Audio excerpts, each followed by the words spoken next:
नमस्कार साथियों। जय हिंद, वंदे मातरम। आप सभी का बहुत बहुत स्वागत है आपके अपने YouTube चैनल एग्जाम स्ट्रीम में। दोस्तों, आज हम लोग चर्चा करेंगे पेपर नंबर 3 IDD के स्टूडेंट्स के लिए, फर्स्ट ईयर के स्टूडेंट्स के लिए, इसके मॉडल पेपर की। और मैं आपको बता दूं भैया, जितने भी प्लेलिस्ट में जब आप जाएंगे, ठीक है, तो वहां पर जितनी भी मैराथन क्लासेस हैं उनको जरूर देख लीजिएगा। उनको जब देख लीजिएगा तब इस मॉडल पेपर को अच्छे से देखिएगा। और एक वीडियो और भी अपलोड कर दूंगा इस ऐसे ही क्वेश्चंस की। ये तो मॉडल पेपर है, जो बचे हुए क्वेश्चंस होते हैं कुछ थोड़े बहुत इधर उधर, तो मैं दूसरी वीडियो में आप लोगों के लिए अपलोड कर दूंगा। ठीक है, बाकी अच्छे से पढ़ते रहिए, अच्छे से एग्जाम देते रहिए। तो बात कर लेते हैं भैया आपके पेपर नंबर 3 के मॉडल पेपर की। क्वेश्चन है, निम्नलिखित में से कौन सा उपकरण स्कूल स्तर पर बौद्धिक अक्षमता वाले बच्चों के व्यवहारिक व्यवहार के मूल्यांकन, यानी कि आप कहोगे सर आकलन, ठीक है, क्योंकि यहाँ पर देखिए असेसमेंट लिखा है, के लिए उपयोग किया जाता है। ठीक है भैया, जो बिहेवियर असेसमेंट के लिए उपयोग किया जाता है वो होता है आपका बेसिक एमआर। इसमें 2 पार्ट होते हैं, आप लोगों ने पढ़ा होगा। पार्ट ए में जो है बच्चे का स्किल बिहेवियर देखा जाता है, ठीक है, और पार्ट बी होता है, पार्ट बी में बच्चे का बिहेवियर मॉडिफिकेशन देखा जाता है। ठीक है, तो यहाँ पर आपके 7 कौशल क्षेत्र होते हैं। ठीक है, तो ये आपको देखने को मिलता है स्किल बिहेवियर में आपके 7 कौशल क्षेत्र। वेरी वेरी इंपॉर्टेंट है, बेसिक एमआर पढ़ जरूर लेना है एक बार भैया। नेक्स्ट क्वेश्चन है आपका क्वेश्चन नंबर 2। कह रहा है कि विशेष शिक्षा में किसी छात्र की तुलना एक निश्चित मापदंड या निपुणता के स्तर से करने वाले परीक्षण को क्या कहा जाता है। देखो भैया, मैंने बार बार बोला, NRT और CRT दोनों को वेरी वेरी इंपॉर्टेंट लगा करके पढ़ लेना। ठीक है, जब भी किसी निश्चित मानदंड या निपुणता के स्तर को देख करके किया जाएगा तो भैया वो क्या किया जाएगा, आपका क्राइटेरियन। ठीक है, मानदंड संदर्भित परीक्षण या क्राइटेरियन रेफरेंस टेस्ट। ठीक है, क्राइटेरियन रेफरेंस टेस्ट में देखिए यहां पर दिया गया है, CRT में छात्र के प्रदर्शन की तुलना किसी बाहरी समूह से ना करके पहले से निर्धारित एक निश्चित लक्ष्य या मापदंड से की जाती है। ठीक है भैया। प्रश्न नंबर 3, विशिष्ट शिक्षण अक्षमता यानी कि SLD स्पेसिफिक लर्निंग डिसेबिलिटी की बात हो रही है के आकलन के लिए उपयोग किए जाने वाला डाली टूल का पूर्ण रूप क्या है। अगर आप लोगों ने जो 30 MCQs कराए गए हैं, अगर आप लोगों ने वो वीडियो देखी होगी, आप लोग तुरंत बता देंगे कि भैया क्या होता है, तो कहेंगे dyslexia assessment for languages of India. ठीक है, तो ये होता है आपका डाली। नेक्स्ट अगर हम लोग बात कर लेते हैं, नेक्स्ट क्वेश्चन आपकी स्क्रीन पर है, सही और गलत वाले 2 क्वेश्चंस जो आपके आते हैं। पहला क्वेश्चन है स्क्रीनिंग। स्क्रीनिंग इसी को हम लोग क्या कहते हैं, जांच कहते हैं। ठीक है, तो जांच की परिभाषा भी एक बार पढ़ लेना, कोई बहुत बड़ी बात नहीं है, आप बहुत अच्छे से याद कर सकते हैं। जांच की परिभाषा कहे तो लिख देना भाई, एक ही परिभाषा है, बहुत अच्छी सी है। समग्र जनसंख्या में उन व्यक्तियों की पहचान करना जिनमें हस्तक्षेप से कोई लाभ हो, उसे हम क्या कहते हैं, स्क्रीनिंग कहते हैं। ठीक है, सबसे पहला चरण यही होता है, स्क्रीनिंग होगी तभी जाकर के आगे चीजें होंगी। ठीक है, स्क्रीनिंग का मुख्य उद्देश्य किसी बच्चे में विकासात्मक देरी या दिव्यांगता के जोखिम वाले लक्षणों की शुरुआती पहचान करना, ना कि अंतिम निदान करना। तो बिल्कुल अभी आप लोगों को यही तो मैंने बताया कि भाई किसी भी लक्षण की, किसी भी दिव्यांगता की अगर देरी हो रही है, विकासात्मक देरी है, कोई जोखिम है, उन सब चीजों की शुरुआती पहचान करना ही क्या कहलाता है, स्क्रीनिंग कहलाता है, ना कि अंतिम निदान करना। तो ये भैया बिल्कुल आपका सही हो जाएगा। ठीक है, नेक्स्ट अगर हम बात कर लेते हैं आपके क्वेश्चन नंबर 2 की, FACP जिसको हम लोग functional assessment checklist for programming का उपयोग ऑटिज्म बच्चों के लिए नहीं भैया। जब भी बात करते हैं FACP तो ID बच्चों के लिए होता है, ठीक है, याद रखिएगा, वेरी वेरी इंपॉर्टेंट, और FACP के बारे में थोड़ा पढ़ भी लीजिएगा, ठीक भैया। आगे बात कर लेते हैं, आपका अगला प्रश्न आपकी स्क्रीन पर है, और अगले प्रश्नों में हम लोग बात करते हैं मिलान की। आज देखिए थोड़ा सा जो है थोड़ा बड़ा हो गया है, लेकिन बिल्कुल साफ साफ आपको दिख रहा होगा। थोड़ा समय लग जाता है भैया, मैं ज्यादा जो है लैपटॉप वगैरह चला नहीं पाता हूँ, लेकिन फिर भी कोशिश की है आप लोगों के लिए थोड़ा सा अच्छा करने की, ठीक है। आरंभ, MDPS, एमचैट पर संक्षिप्त टिप्पणी, ठीक है, ये प्रश्न पूछा जा सकता है आपसे, एमचैट पर संक्षिप्त या एमचैट के बारे में बताओ, ठीक है, ऐसे करके आप लोग जो है इसको कर सकते हैं। चलो भाई मिलान करो, मैच करो। आरंभ है, आरंभ आपको पता है, मैंने कराया भी था आपको कि प्री स्कूल के लिए होता है, पूर्व विद्यालय के लिए होता है, वो भी ID बच्चों के लिए। उसके बाद में MDPS, Madras developmental programming system, तो ये किसके लिए होगा, जब बच्चा स्कूल जाने लगेगा, स्कूल जाने वाली आयु के लिए होगा, तो यहाँ पर आपका घा में आ जाएगा, ठीक है, यहाँ पे आपका घा में आ जाएगा। इसके बाद में एमचैट, एमचैट से स्पष्ट ही है भैया ऑटिज्म के लिए, एमचैट यानी कि ऑटिज्म, ठीक है, तो खा में चला जाएगा।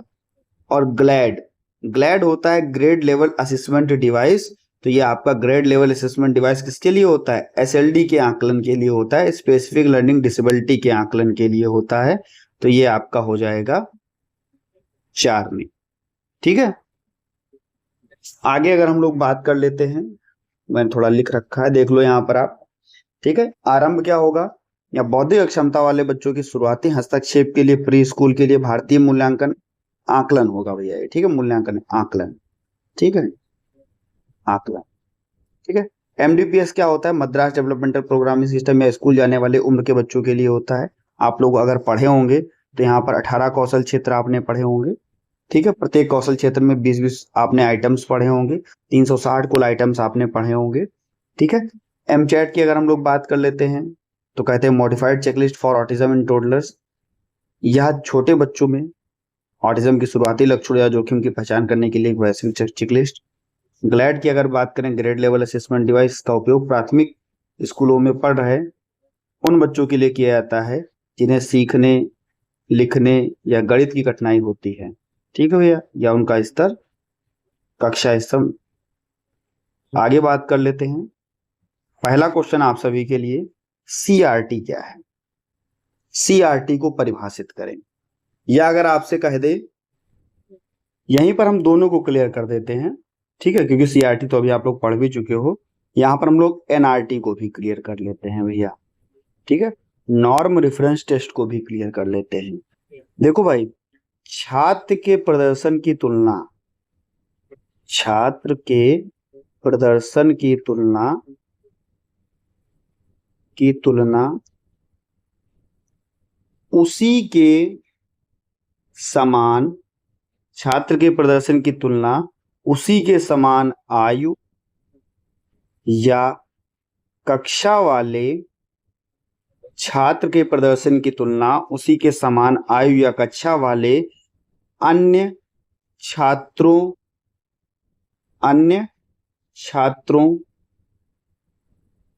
के समूह से,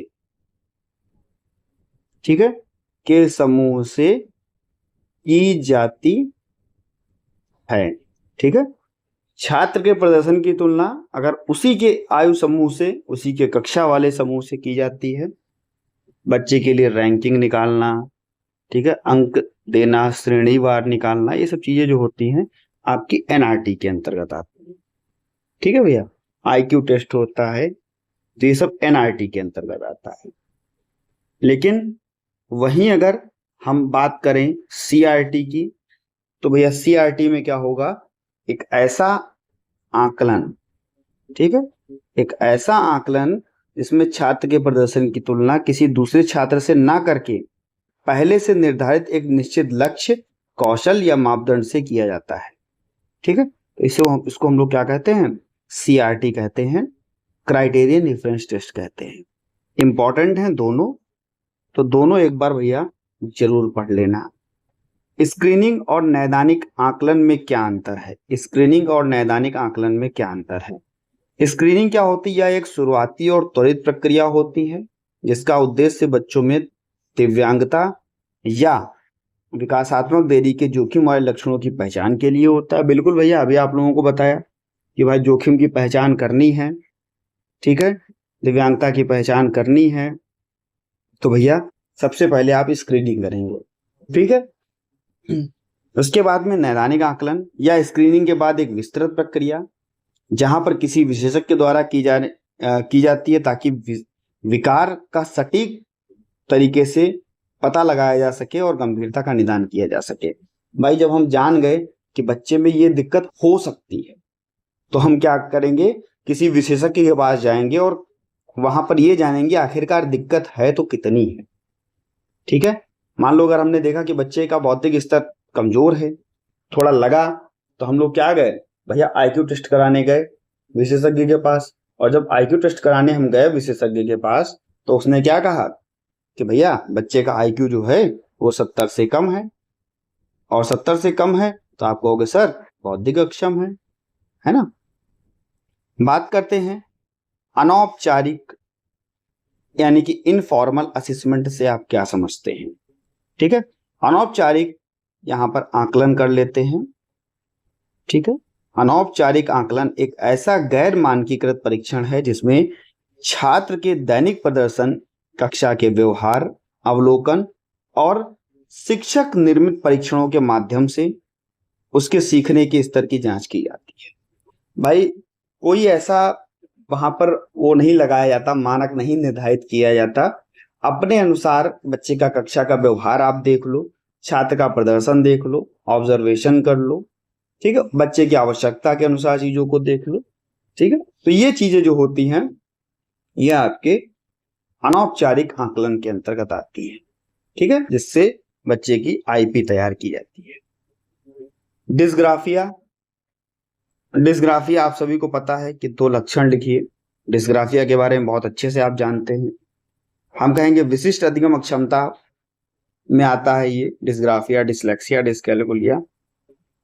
लिखने की क्षमता को प्रभावित करता है, अक्षरों और शब्द के बीच अनुचित या असमान अंतर को छोड़ना, पेंसिल या पेन पर अत्यधिक कमजोर या बहुत मजबूत पकड़ होना।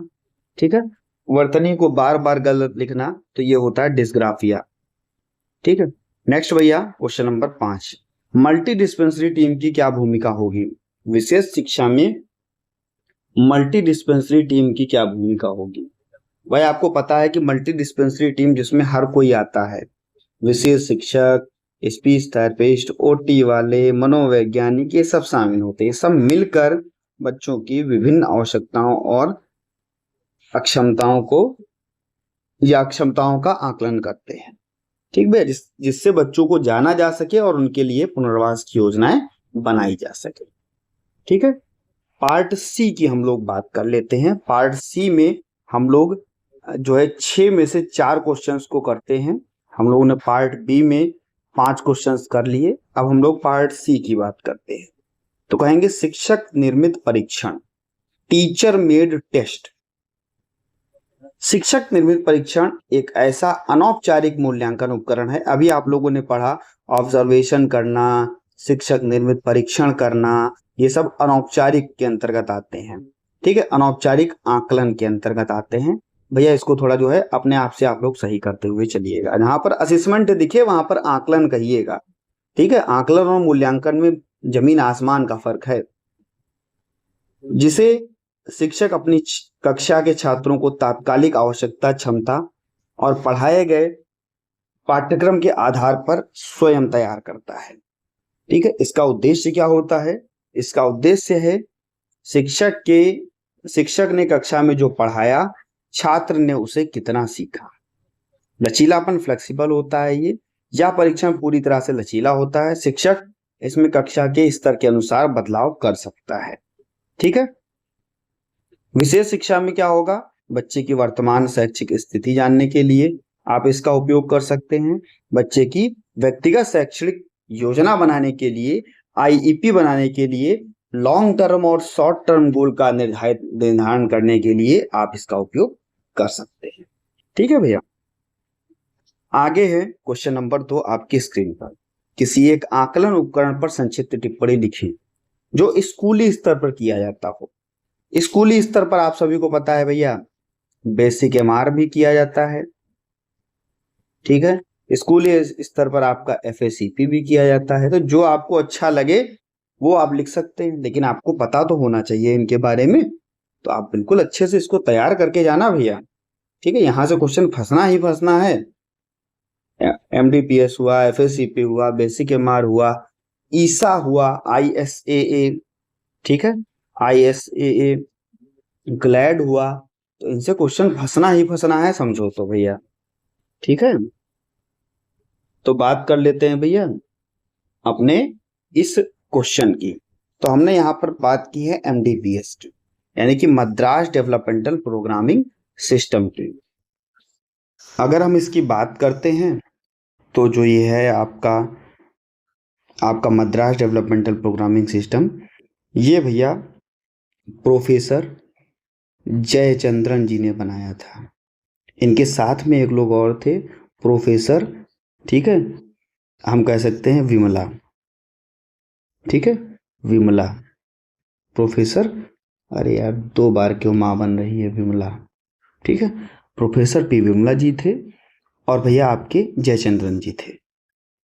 इन्होंने सबने मिलकर के भैया कहाँ पर, तो हम कहेंगे भैया आपके जो चेन्नई है, 1975 की बात थी, इन्होंने चेन्नई में इसका विकास किया था। तत्कालिक आप मद्रास कह सकते हैं। ठीक है। इनका कहना था कि भाई सामाजिक, आर्थिक और सांस्कृतिक परिवेश में अनुकूलन को बनाए रखें। ठीक है। इसके बाद इसमें संशोधन भी किया गया 1992 में, 1992 में इसमें संशोधन भी किया गया। ठीक है। ये था बच्चों के अनुकूली व्यवहार को सटीक रूप से आकलन करने के लिए। ठीक है, जिससे बच्चे की आवश्यकता को जान सके हम और बच्चे की आईईपी तैयार कर सके। ठीक है। यह एक प्रकार का हम कह सकते हैं कोई टेस्ट नहीं, ये आपका क्या होता है, ये आपका कौन सा टेस्ट होता है, तो आपको सीआरटी होता है, क्राइटेरियन रिफरेंस टेस्ट होता है, जहां पर क्राइटेरिया होता है। क्राइटेरिया क्या क्या होता है, बहुत सिंपल सा है। आप कहोगे सर इसमें 18 कौशल क्षेत्र होते हैं। बच्चे का कपड़ा पहनना, शौचालय जाना, सामाजिक संपर्क, पढ़ना लिखना, धन, ऐसे 18 जो होते हैं कौशल्स होते हैं। और उन 18 कौशल में आप कहोगे तो कहोगे सर 360 जो होते हैं, 360, ठीक है, 360 बच्चों के व्यवहारिक कौशल होते हैं। 360 व्यवहारिक कौशल होते हैं। ठीक है, यानी कि प्रत्येक में आप कहोगे सर 20-20 आइटम होंगे, 20-20 कौशल होंगे। ठीक है। इसको अगर हम लोग आगे बात कर लेते हैं तो कहेंगे भाई इसकी स्कोरिंग के लिए अगर बच्चा अचीव कर लेता है तो उसको हम ब्लू से, अगर बच्चा नहीं अचीव कर पाता है तो उसको हम रेड कलर से इसका हम लोग स्कोरिंग करते हैं। ठीक है। आगे बात करते हैं मूल्यांकन के क्षेत्र। तो वही सारे मूल्यांकन के क्षेत्र, भोजन करना, कपड़े पहनना, ब्रश करना, शौचालय का उपयोग करना, उठना बैठना चलना, हाथों से वस्तुओं को पकड़ना, हाथों से वस्तुओं को पकड़ना यानी कि फाइन मोटर कौशल और ग्रॉस मोटर कौशल। ठीक है, आपका चलना आएगा तो ग्रॉस मोटर में आएगा। ठीक, उसके बाद में अगर आप कहते हैं सामाजिक कौशल, पढ़ना लिखना, बुनियादी गणित, पैसा का लेन देन, ये सारी चीज़ें जो हैं इनके 18 कौशल क्षेत्रों में शामिल होती है। ये भी याद रखिएगा। स्कूली स्तर पर इसका लाभ क्या होगा, बच्चे की गतिविधियों को जान करके भैया उसके लिए आगे की शैक्षणिक योजना बनाना। ठीक है। नेक्स्ट है भैया आपका नेक्स्ट क्वेश्चन, ऑटिज्म के आकलन के लिए उपयोग होने वाले किसी 2 उपकरण ईसा और कार्स पर संक्षिप्त टिप्पणी लिखिए। ईसा के बारे में अगर आप जानते हैं तो कहेंगे Indian scale for assessment of autism. ठीक है, भारतीय सरकार के द्वारा इसको एक मानकीकृत उपकरण के रूप में देखा गया और दिव्यांगता प्रमाण पत्र भी इससे जारी किया जाता है। NIMH में इसको बना करके तैयार किया गया। 40 आइटम होते हैं और 6 डोमेन में इसको विभाजित किया गया। वही आपका सोशल, स्पीच, आपका कम्युनिकेशन, बिहेवियर, इमोशनल, ठीक है, ये सारे डोमेन जो होते हैं वो आपको देखने को मिलते हैं। प्रत्येक आइटम 5 पॉइंट स्केल होते हैं। ठीक है, बच्चा कर ले रहा है, नहीं कर ले रहा है, उसी हिसाब से बच्चे को दिया जाता है। कुल स्कोर होता है 40 से 200 तक। अगर बच्चा गंभीर ऑटिज्म होता है तो भैया वो 70 से कम, सॉरी हाँ 70 से कम होगा। ठीक है, 70 से कम होगा, सॉरी 70 से अगर अधिक होगा तो यह नॉर्मल, 70 से 60 के बीच आएगा तो माइल्ड, ऐसे करके आपको देखने को मिलता है। कार्स की अगर हम लोग बात कर लेते हैं तो कार्स 2 का मतलब ही होता है चाइल्डहुड ऑटिज्म रेटिंग स्केल। 2 का मतलब होता है सेकेंड एडिशन, अपडेट किया हुआ। इसका व्यापक रूप से जो इस्तेमाल किया जाता है वो आप कह सकते हो कि 2 वर्ष के जो बच्चे होते हैं, जो ऑटिज्म बच्चे की पहचान करने के लिए इसका उपयोग किया जाता है, जिसमें गंभीरता का आकलन देखा जाता है। इसमें आपके 15 आइटम्स होते हैं, वही interpersonal relationship, imitation, body use, ठीक है, ये सारी चीज़ें आपकी होती हैं। आइटम में आपको 1 से 4 तक स्कोर दिया जाता है और वहाँ पर भी क्राइटेरिया होता है कि भाई 15 से 30 तक स्कोर है तो नॉन ऑटिस्टिक है, 30 से 37 तक स्कोर है तो माइल्ड लेवल का है, ठीक है, 37 से प्लस है तो सीवियर कंडीशन है। तो ऐसी चीज़ें आपको यहाँ पर देखने को मिलती हैं। परीक्षण और माप के बीच में अंतर। क्वेश्चन नंबर 4 कह रहा है टेस्टिंग और मेजरमेंट के बीच में मुख्य अंतर क्या है। ठीक है, सबसे पहले हम लोग बात कर लेते हैं प्रक्रिया की, प्रोसेस की। परीक्षण एक उपकरण या विधि है, जबकि मापन एक अंक देने की तकनीक है। परीक्षण क्या है? एक विधि है, उपकरण है।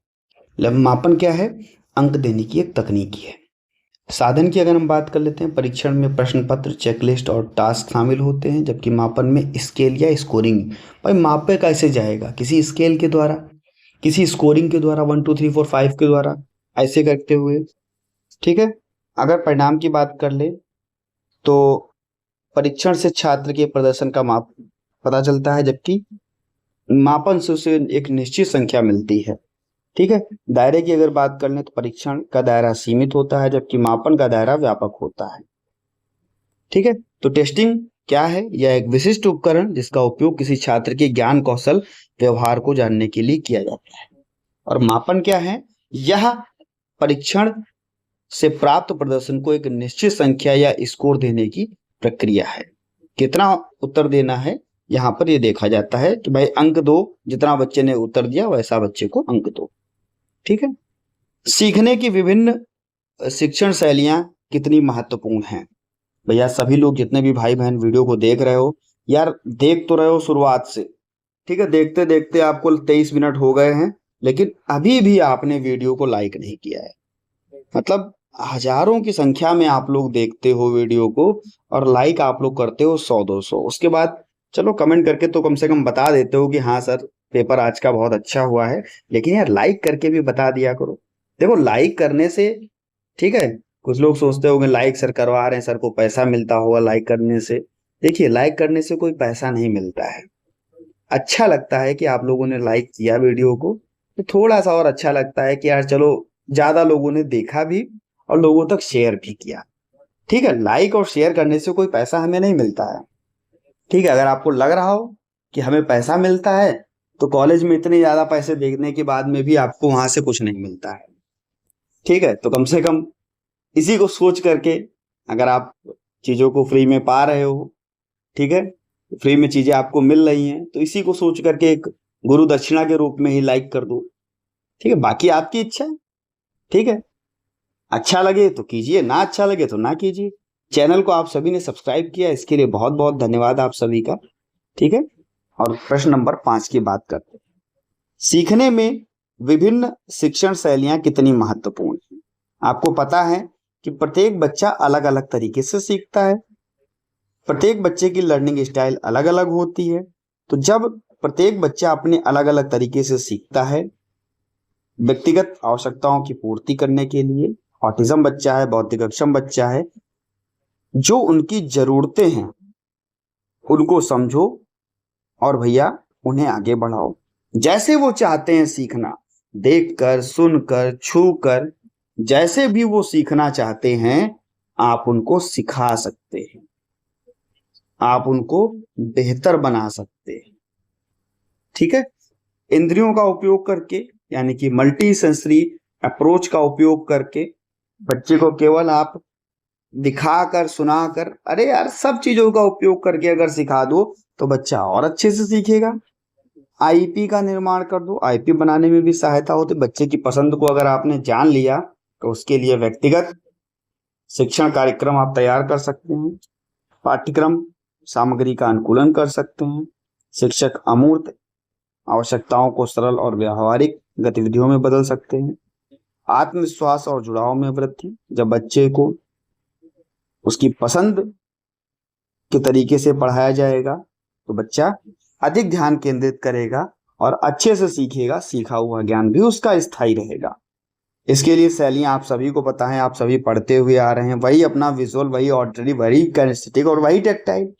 ठीक है, रीडिंग वही, राइटिंग तो बताने की आवश्यकता नहीं है। ठीक है भैया, आगे बात करते हैं।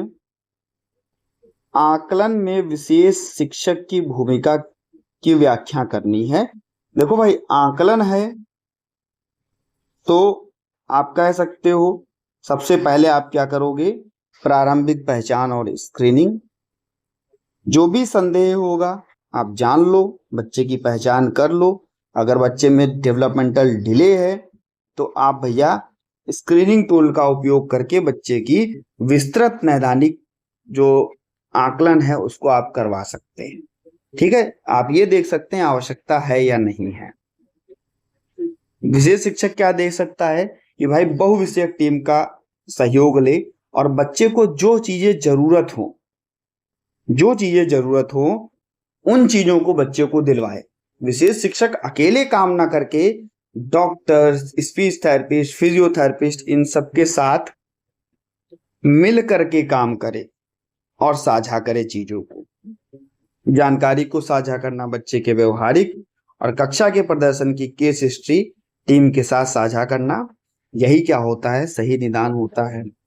उपयुक्त आकलन और उपकरणों का चयन करना, सही टूल का चुनाव करना, बच्चे की दिव्यांगता के अनुसार सही टूल को चुनना।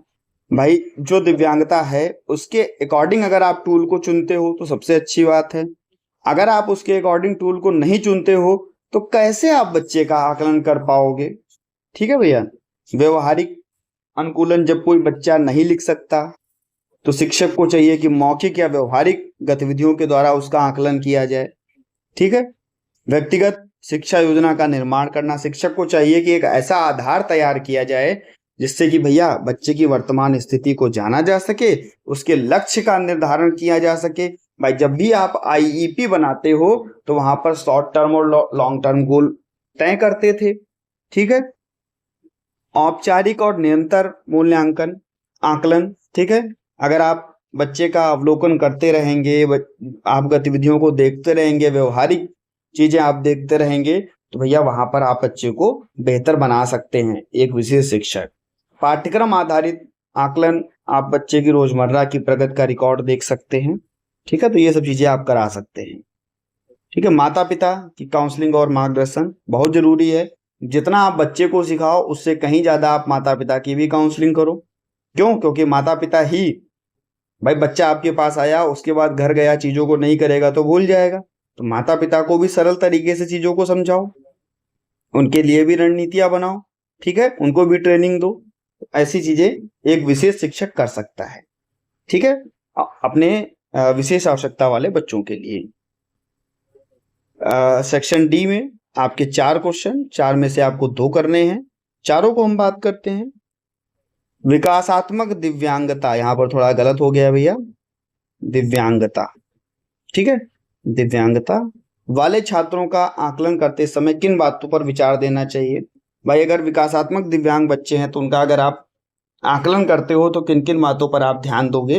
विकासात्मक दिव्यांग बच्चे वही अपने बौद्धिक अक्षम बच्चे, ऑटिज्म बच्चे, विशिष्ट अधिगम अक्षमता वाले बच्चे, इनका आपको आकलन करना है। तो बच्चे की पृष्ठभूमि और केस हिस्ट्री आप लोग लेते होंगे बहुत आराम से, पूछते होंगे माता पिता से, भैया बच्चा कहाँ गया, जन्म कब हुआ था, क्या उसके माइलस्टोन है, कहाँ पर वो पिछड़ापन दिखा रहा है, क्या दिक्कत है, ठीक है, ये सारी चीजें। उसकी सांस्कृतिक और भाषाई पृष्ठभूमि के बारे में जानना, ठीक है। उसके बाद में उसकी भाषा वगैरह आप जानते थे।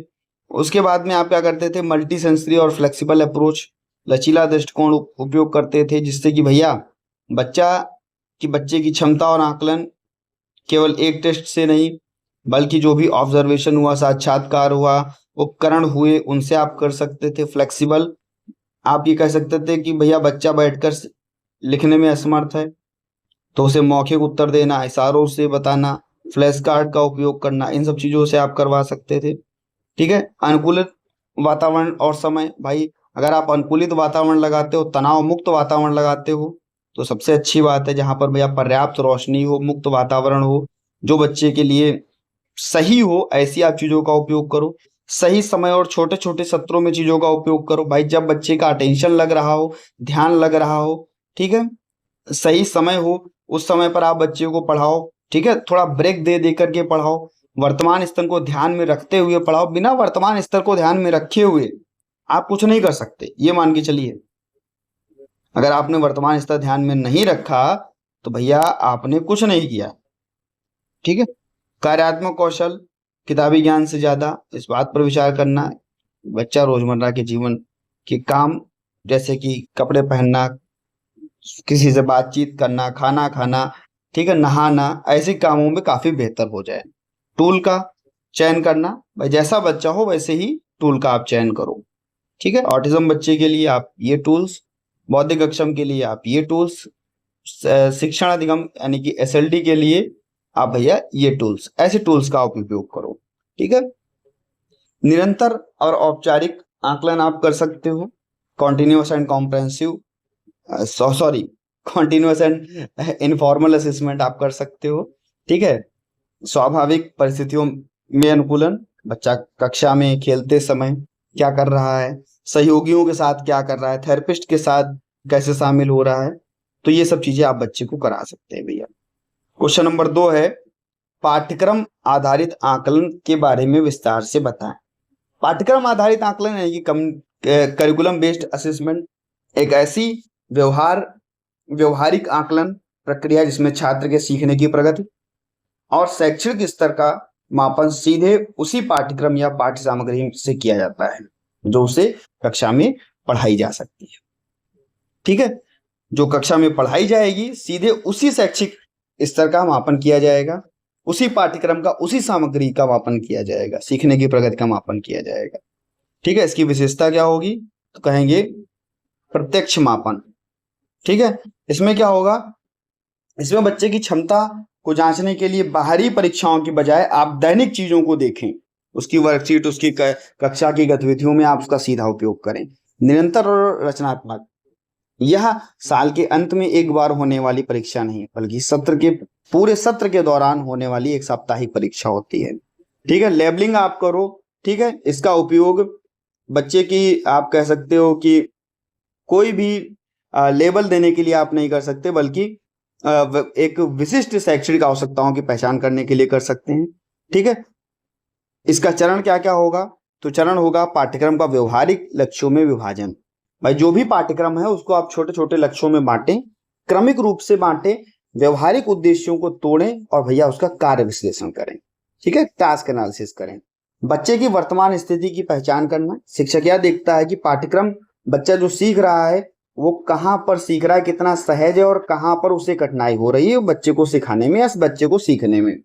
उपकरण, जो भी उपकरण के टूल्स हैं उनका उपयोग करना, उनकी टेस्टिंग का उपयोग करना, बार बार बच्चे का मूल्यांकन करना, जितना हम सिखाते जाएं बच्चे का मूल्यांकन करते हैं, जितना सिखाते हैं बच्चे का मूल्यांकन करते हैं, जिससे कि ये पता चलता रहे कि आखिरकार बच्चा सीखी हुई चीजों को कितना अच्छे से याद रख पा रहा है, क्या कोई और तरीका जो है उसको और अच्छे से हम सिखा सकते हैं। शैक्षिक रणनीतियों में बदलाव, यदि ग्राफ में बच्चे का प्रदर्शन नहीं सुधर रहा है तो भैया शिक्षक तुरंत अपनी शिक्षण सामग्रियों में बदलाव कर ले, ठीक है। इसका महत्व क्या होगा? बच्चे के लिए आईपी बनाने में, बच्चे के लिए छोटे छोटे स्पष्ट लक्ष्यों को तैयार करने में, बच्चे के लिए छात्र केंद्रित वातावरण तैयार करने में और माता पिता को फीडबैक देने में, इन सभी चीजों में आप इसका उपयोग कर सकते हैं। ठीक है। विशिष्ट अधिगम अक्षमता वाले विद्यार्थियों के पढ़ने लिखने का आकलन पर टिप्पणी लिखिए। भाई विशिष्ट अधिगम अक्षमता वाले बच्चे हैं, दिक्कत है पढ़ने लिखने में, उनका आकलन करना है। तो पढ़ने के आकलन का मुख्य उद्देश्य है कि बच्चों को अक्षरों से पहचान है या नहीं है, सही उच्चारण कर पाते हैं नहीं कर पाते हैं, ध्वन्यात्मक जागरूकता बच्चों को है कि नहीं है, भाई कमल ऐसी चीजों को बच्चा बता पाता है, ध्वनियों को सही से पहचान पाता है, जोड़ पाता है कि नहीं पाता है। प्रवाह फ्लुएंसी बहुत जरूरी है। कोई भी चीज अगर आप बोली जा रही वहां पर बच्चा अटक तो नहीं रहा है, बार बार शब्दों को छोड़ के तो नहीं बोल रहा है, ठीक है, बच्चा रीडिंग तो कर ले रहा है। तो ऐसी चीजें। लेखन में अगर हम लोग बात कर लेते हैं तो बच्चे का फाइन मोटर, सबसे पहले तो हमें यही देखना होता है कि बच्चा पेंसिल पकड़ पाता है कि नहीं, ठीक है, बच्चे की जो लिखावट है वो सीमित है या नहीं, क्योंकि लिखावट सीमित होती है और जब लिखावट सीमित होगी तो बच्चे हो सकता है पेंसिल पकड़ने में समस्या हो सकता है बच्चा उल्टा लिखता हो, पी को क्यू, क्यू को पी, बी को डी, डी को पी, ऐसी चीजों को करता हो, ठीक है, वर्तनी संबंधी कोई उसकी समस्या हो, ठीक है, स्पेलिंग की गलतियां अधूरी, ऐसी चीजें हो, ठीक है। इसके लिए भैया इनके दो उपकरण हैं, एक है ग्लैड, एक है डाली। डाली का मतलब dyslexia assessment for languages of India और GLAD grade level assessment device. इन दोनों को बहुत अच्छे से पढ़ लेना, पेपर में आपके पूछा गया है, ठीक है। नेक्स्ट क्वेश्चन है क्वेश्चन नंबर 4 आपकी स्क्रीन पर। बौद्धिक और विकासात्मक दिव्यांग बच्चों के औपचारिक और अनौपचारिक आकलन पर एक निबंध लिखिए। देखो भाई, औपचारिक और अनौपचारिक आकलन, ठीक है।